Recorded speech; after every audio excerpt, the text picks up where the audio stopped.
নমস্কার, রিপাবলিক বাংলায় আপনাদের সবাইকে আরও একবার স্বাগত। বাংলার প্রাইম টাইম নিয়ে আমি ঈশান দেব রয়েছি আপনাদের সঙ্গে, আমার সঙ্গে রয়েছে বিশাখাও। ধরুন আজকে আমি আর বিশাখা ঠিক করলাম যে আজ বাংলার প্রাইম টাইমে আমরা আপনাদের খবরাখবর খুব বেশি দেখাবো না, আমরা রাজস্থানের থর মরুভূমিতে চলে যাব হাঁটতে হাঁটতে, এবং এই মুহূর্তে মরুভূমির ছবিটা কীরকম, অথবা আফ্রিকার সাহারা মরুভূমিতে চলে যাব, গিয়ে দেখাবো মরুভূমির ছবিটা এই সময় কীরকম। সন্ধ্যের পর যখন মরুভূমিতে রাত নেমে আসে তখন সেই এলাকাটাকে কেমন দেখতে লাগে, কত সুন্দর পর্যটন স্থল সেটা, সেই সব নয়নাভিরাম ছবি আর সেই নয়নাভিরাম পরিবেশ, সেগুলো আপনাদের বাংলার প্রাইম টাইমে আজ দেখাবো। এই বলে মরুভূমিতে হয়তো পৌঁছে গেলাম, গিয়ে সেখানে যখন হাঁটতে শুরু করলাম হঠাৎ হয়তো মরু ঝড় শুরু হয়ে গেল। আমাদের তো কল্পনাতেও ছিল না, আশঙ্কা ছিল না যে মরু ঝড় উঠবে, ফলে আমরা প্রস্তুত ছিলাম না। মরু ঝড় ওঠার পর চারদিক যখন বালির ঝড়ে ঢেকে যাচ্ছে, কোনো কিছুই দেখা যাচ্ছে না, তখন একদিকে আপনাদেরকে মরুভূমি দেখাবো বলে গিয়েছিলাম, কিছুই দেখাতে পারছি না ঝড়ের মধ্যে, অন্যদিকে নিজেরাও কি করে বাঁচবো বুঝতে পারছি না। এই পরিস্থিতিতে আমি আর বিশাখা কী করলাম না, চোখ বন্ধ করে নিলাম। বললাম চলো আমরা দুজনে চোখ বন্ধ করে নিই, তাহলেই আর ঝড় দেখতে পারবো না। তো যদি আমরা চোখ বন্ধ করে নিই, ঝড়টা হয়তো দেখতে পাবো না, কিন্তু ঝড়টা কি থেমে যাবে? বা মরুভূমির পরিবেশটা কি আমাদের দর্শকদের জন্য বদলে যাবে? নিশ্চয়ই যাবে না। অর্থাৎ অন্ধ যদি আমরা হয়ে যাই, তাহলে প্রলয় যেমন বন্ধ থাকবে না, এই কথাটা অনেকেই বুঝে উঠতে পারেন না। আপনার আমার চারপাশে যারা আছেন, আমাদের রাজ্যে, আমাদের দেশে, আমাদের দেশের বাইরে, বিদেশে এবং পৃথিবীর সবচেয়ে এগিয়ে থাকা, তথাকথিতভাবে সবচেয়ে এগিয়ে থাকা মহাদেশ ইউরোপ, সেখানেও এই রকম লোকজনের সংখ্যা আজকাল প্রচুর বেড়ে গিয়েছে, যারা মনে করেন অন্ধ হলে বোধহয় প্রলয় বন্ধ থাকবে। মরুভূমিতে ঝড় উঠলে উট পাখি যেমন বালির মধ্যে মাথা গুঁজে দেয়, মনে করে যে সে যদি ঝড়কে দেখতে না পায় ঝড়ও তাকে দেখতে পাবে না, ঠিক একই রকমভাবে ইউরোপে এই ধরনের লোকজনের সংখ্যা এত বেড়েছে যে আজ ইউরোপের একদম সামনের সারিতে থাকা, অর্থনৈতিক এবং সামরিক দিক থেকে সবচেয়ে সামনের সারিতে থাকা দেশগুলো, সেটা ইংল্যান্ড হোক, সেটা ব্রিটেন হোক, ফ্রান্স হোক, জার্মানি হোক, ইটালি হোক, একের পর এক দেশ অশান্তির আগুনে, আইন শৃঙ্খলা পরিস্থিতির চরম অবনতিতে, ঘোর সংকটে ডুবে যেতে বসেছে। কেন এই সংকট? কি ধরনের সংকট সেখানে তৈরি হয়েছে, কেন তৈরি হয়েছে, আর কারা সেই সংকট ডেকে আনলেন, আর তার জেরে আজকে পরিস্থিতিটি কেমন, বাংলার প্রাইম টাইমে বিশদে সেই ছবি আপনাদের দেখাবো আমি আর বিশাখা।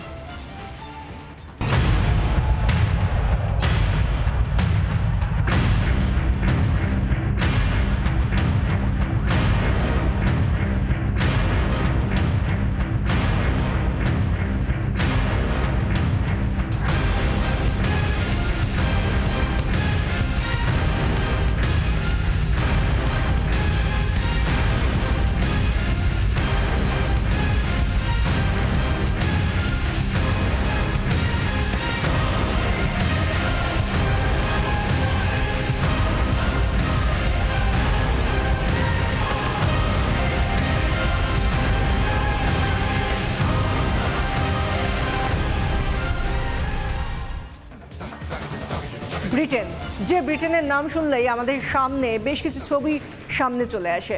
অবশ্যই খুব সুন্দর নয়নাভিরাম কিছু শহর, কিছু গ্রাম, এবং তার মধ্যে লন্ডন, বাকিংহাম প্যালেস, টেমস নদী এবং আরও না জানি কত কিছু। কিন্তু সেই ব্রিটেনের বহু শহরের রাস্তায় এখন আগুন জ্বলছে। রানীর দেশে এরকম চরম বিক্ষোভের ছবি গত এক দশকেরও বেশি সময় ধরে কখনো দেখা যায়নি। যত সময় গড়াচ্ছে, এই যে আপনার সঙ্গে দাঁড়িয়ে আমরা কথা বলছি, সেই সময়ও সেখানে আগুন জ্বলছে রাস্তায় রাস্তায়। সেখানে বিভিন্ন জায়গায় রাষ্ট্রীয় সম্পত্তি নষ্ট করা হচ্ছে, কারণ বিক্ষোভের আগুন জ্বলছে। সে দেশে উদ্বাস্তু বিরোধী আন্দোলনের আঁচ বিভিন্ন শহরে ছড়িয়ে পড়ছে। লিভারপুল থেকে ম্যানচেস্টার বা হল, একাধিক শহরে আগুন জ্বলছে রাস্তায়। বিক্ষোভ থামাতে গেলে পুলিশ কর্মীরাও নিরাপদ থাকছেন না, তারাও আহত হচ্ছেন বিক্ষোভকারীদের ছোড়া বোতল বা ইটের আঘাতে। সাউথপোর্ট শহরে কিছুদিন আগে ছুরি নিয়ে হামলা চালিয়ে 3 শিশুকে হত্যা করে এক 17 বছরের তরুণ।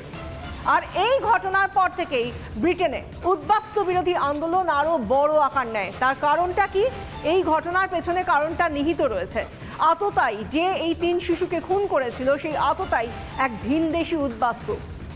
উদ্বাস্তু সমস্যা ব্রিটেনে বহুদিন ধরে রয়েছে এবং ছিল, কারণ তাদের যে রাষ্ট্রীয় নীতি রয়েছে তা এর পেছনে কারণ, অন্যতম কারণ। 3 শিশুকে নাচের কর্মশালায় এভাবে খুন করায় তা জনরোষে পরিণত হয় এবং সেই ঘটনার যে অভিঘাত তা এই উদ্বাস্তু বিরোধী আন্দোলনকে আরও বেশি যেন জ্বালানি দিয়েছে এবং তা আরও বেশি উস্কে দিয়েছে। বিশেষ করে সে দেশের তরুণ সম্প্রদায়ের মধ্যে বিক্ষোভ জোরালো হয়েছে। তাদের সামলানোটা এই মুহূর্তে প্রশাসনের কাছে একটা বড় চ্যালেঞ্জ। ইতিমধ্যেই 100 জনের বেশি মানুষকে গ্রেফতার করেছে পুলিশ। বহু রাষ্ট্রীয় সম্পত্তির ক্ষতি হয়েছে পুলিশ কর্মীদের, কারো মাথা ফেটে গিয়েছে তো কারো নাক ভেঙে গিয়েছে, কেউ এখন ভর্তি রয়েছেন হাসপাতালে। স্বাভাবিক জনজীবন তা তো ব্যাহত হয়েইছে, বিভিন্ন শহরে হচ্ছে। শুধু বিলেতই নয়, আমরা কিন্তু শুধু বিলেতের কথা বলে শুরু করলেও শুধু বিলেতে এই আঁচটা রয়েছে বা এই সমস্যাটা রয়েছে তা নয়। অলিম্পিক শুরুর আগে যে অলিম্পিক চলছে, সেই অলিম্পিক প্যারিস অলিম্পিক শুরুর আগে ফ্রান্সে এই শরণার্থী সমস্যা নিয়েই প্যারিসের রাস্তাতে চরমে পৌঁছেছিল উত্তেজনা। প্যারিস অলিম্পিকের ভবিষ্যৎ নিয়েও সংশয় তৈরি হয়েছিল, হবে কিনা এই এত বড় শো, বলা হয় গ্রেটেস্ট শো অন আর্থ, তা হবে কিনা সেটাই একটা সংশয়ের মধ্যে ছিল। ইউরোপের 2টি দেশ চোখে আঙুল দিয়ে দেখিয়ে দিচ্ছে ভিনদেশি উদ্বাস্তু বা অনুপ্রবেশকারীদের সমস্যার শিকড় কত গভীরে ছড়িয়ে পড়েছে। সারা বিশ্বের কাছে সেটা একটা বড় সমস্যা এবং সত্যি কথা বলতে কি, সারা বিশ্বের আকাশে এই মেঘও ছড়িয়ে পড়ছে। এর সমাধান মিলবে কোন পথে জানার চেষ্টা করব, দেখানোর চেষ্টা করব। কতগুলো শহরের ছবি আপনাদের দেখাবো, সেই শহরগুলোর নামগুলো আগে শুনে নিন। খুব শোনা খুব চেনা চেনা নাম: লিভারপুল, ব্রিস্টল, ম্যানচেস্টার, হাল।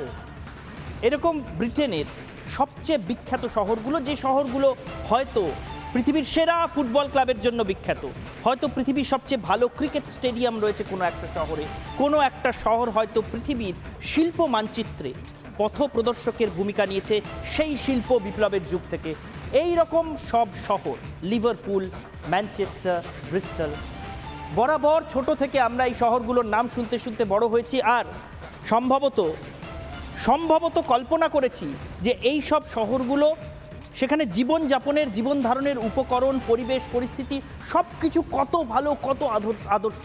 এখানে গিয়ে যদি 2 দিন ঘুরে আসতে পারতাম, বা এখানেই যদি কর্মসূত্রে গিয়ে বাকি জীবনটা কাটিয়ে আসতে পারতাম, অনেকের মনে এই স্বপ্ন থাকে। কিন্তু সেই স্বপ্নের শহর দুঃস্বপ্নে পরিণত হয়েছে অনুপ্রবেশের স্রোত, তার কারণে।